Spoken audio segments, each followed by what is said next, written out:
Republican John Kasich is poised to become the ultimate sellout by speaking at the Democrat National Convention and throwing his support to Joe Biden. President Trump moves to prohibit illegal aliens from influencing the new congressional lines. Plus, Joe Biden says we should teach more Islam in public schools. All that and more. I'm Bobby Eberle. This is a 13-minute news hour. And God bless the United States of America.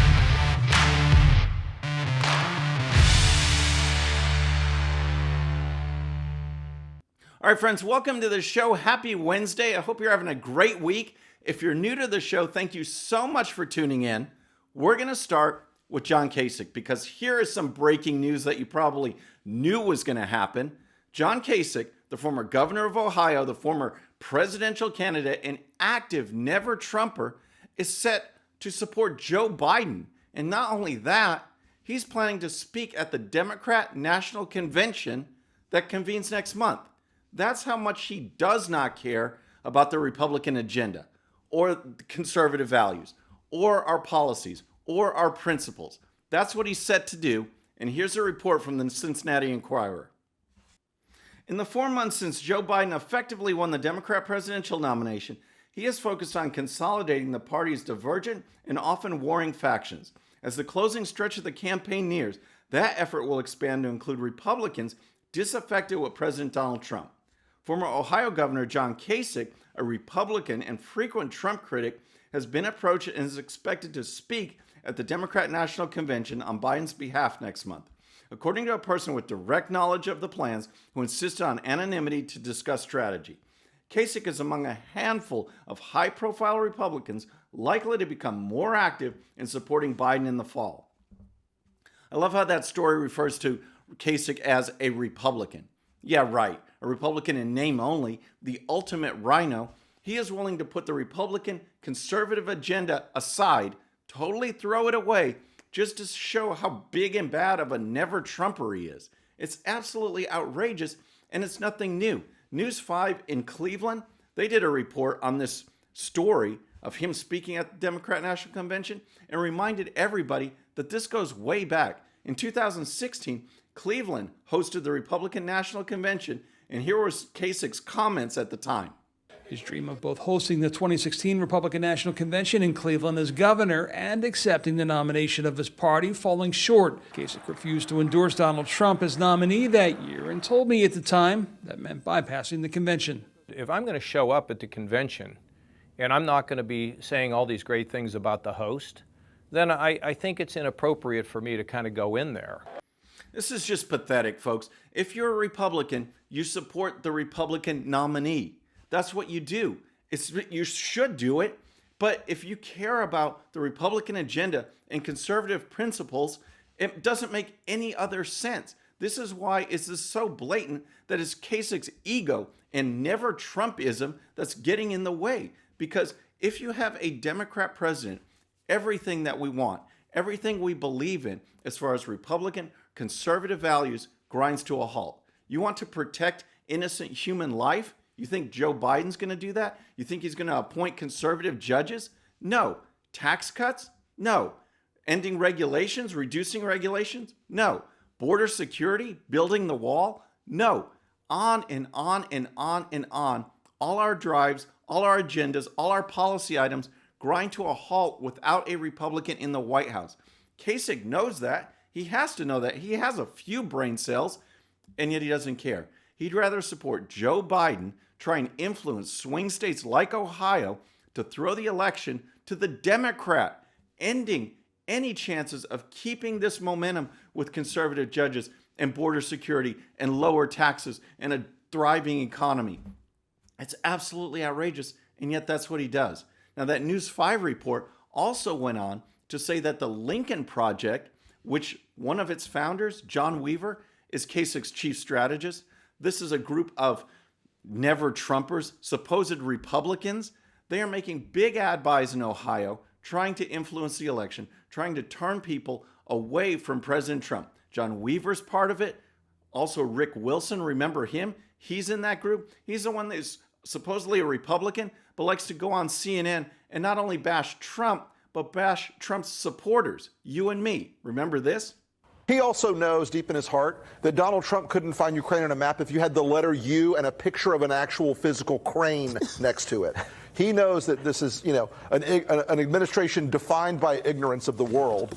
And so that's partly him playing to their base and playing to their audience, the credulous boomer Rube demo that backs Donald Trump, that wants to think that Donald Trump's a smart one and y'all elitists are dumb. So that guy right there is supposedly a Republican, getting all bashing President Trump and people like you and me, Republicans that want our agenda to go forward. He's part of the Lincoln Project.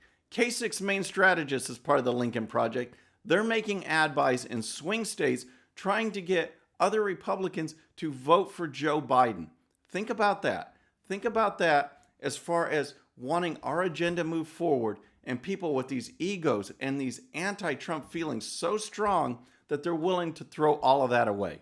So next, I want to talk about President Trump and the upcoming census and what it means to redrawing congressional lines. But first, if you haven't subscribed yet, or if you're new to the show, please subscribe. And when you do, please hit that bell so you'll be notified. We're making our push for 100,000 subscribers by Election Day. 100K by Election Day, and we can do it with your help. All right, so next we're going to talk about President Trump because he issued an order yesterday, a memorandum for Congress to work so that illegal aliens will not be considered as part of the population when it comes to drawing the new congressional lines. This is one of the most important things about the census every 10 years because based on population shifts, we get new congressional lines. Some states gain new districts. Some lose it because of population shift. I live in Texas. We may get 3 more. New York, other places, they will lose. So it's very important how those districts are then drawn, and we need an accurate count. And President Trump wants to say, illegal aliens, you don't count in drawing those lines. And here's the story. President Donald Trump signed a presidential memorandum Tuesday that calls on Congress not to count illegal immigrants while redrawing voting districts ahead of the 2022 election. My administration will not support giving congressional representation to aliens who enter or remain in the country unlawfully, because doing so would create perverse incentives and undermine our system of government, Trump said in a statement accompanying the announcement. Just as we do not give political power to people who are here temporarily, we should not give political power to people who should not be here at all. That was awesome. And it's accurate. We should not be counting as representatives people who should not be here.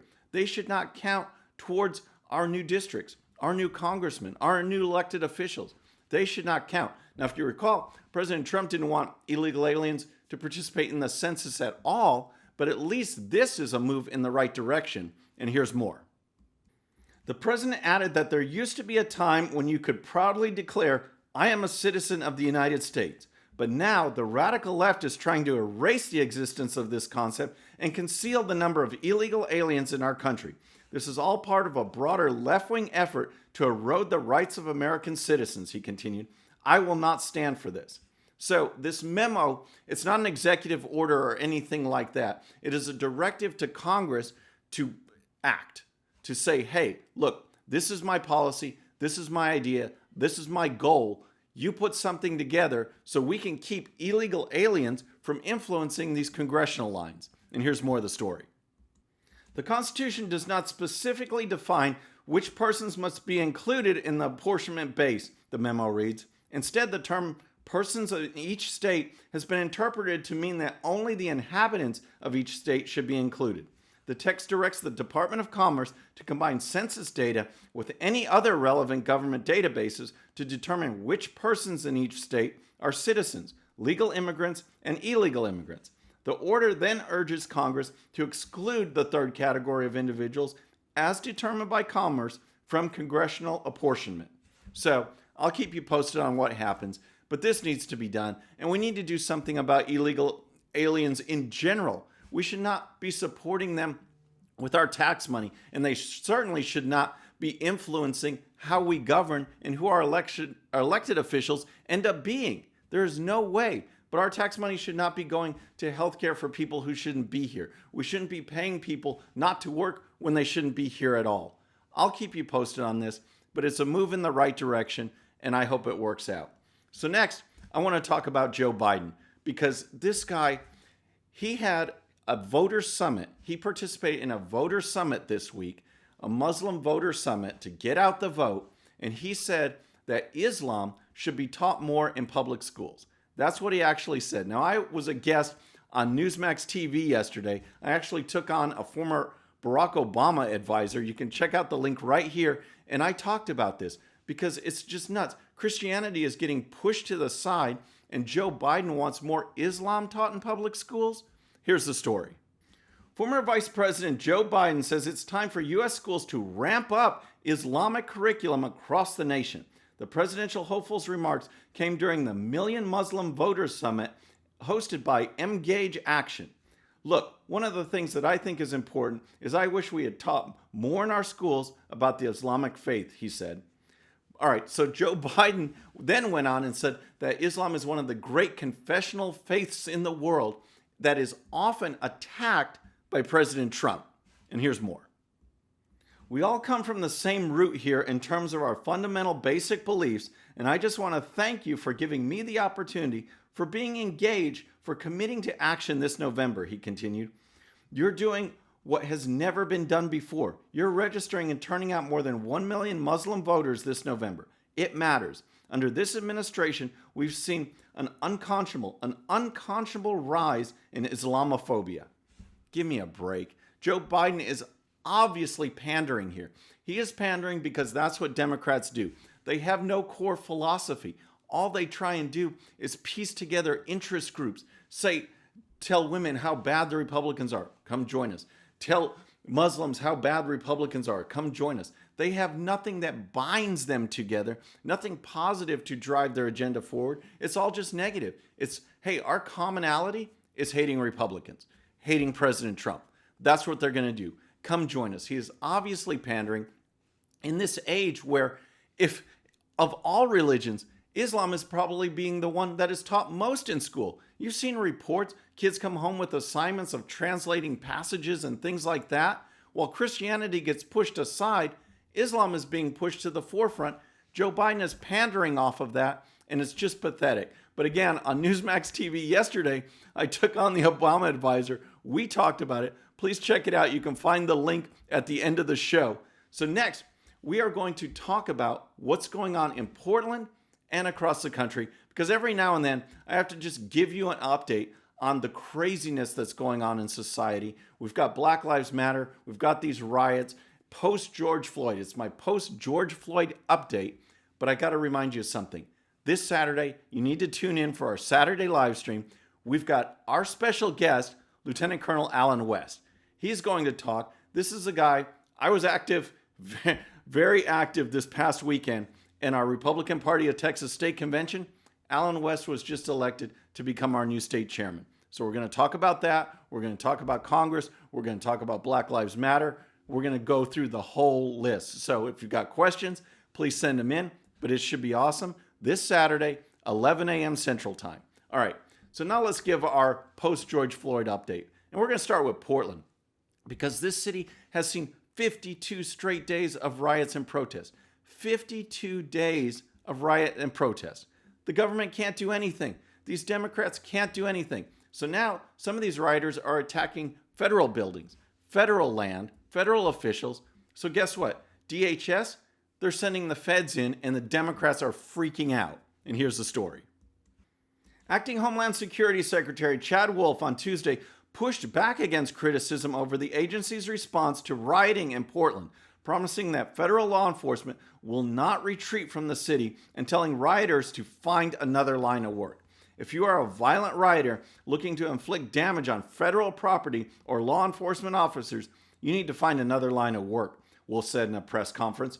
We will not retreat. We will continue to protect our facilities and our law enforcement officers.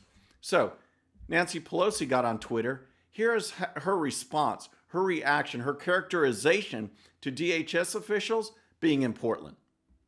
Unidentified stormtroopers, unmarked cars, kidnapping protesters, and causing severe injuries in response to graffiti.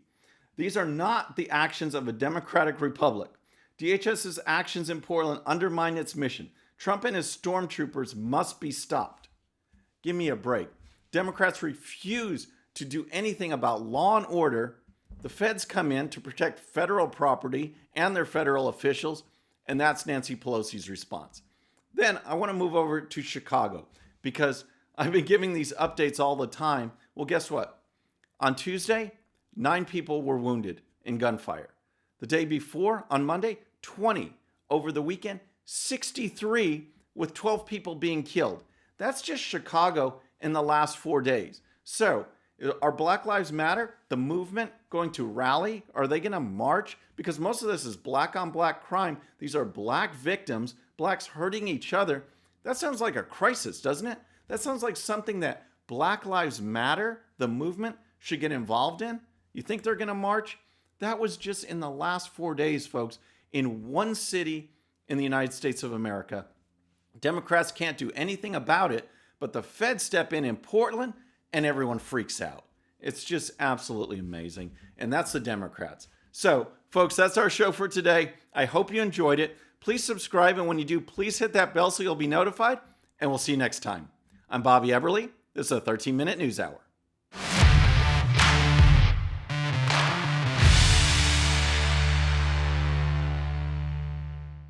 Okay, friends, thanks so much for watching. And before you go, please hit that subscribe button, hit that bell so you'll be notified. And here's a special video just for you so you can watch even more of the 13-minute news hour. And don't forget to check out GOPUSA.com for the best in conservative news and commentary. We'll see you next time.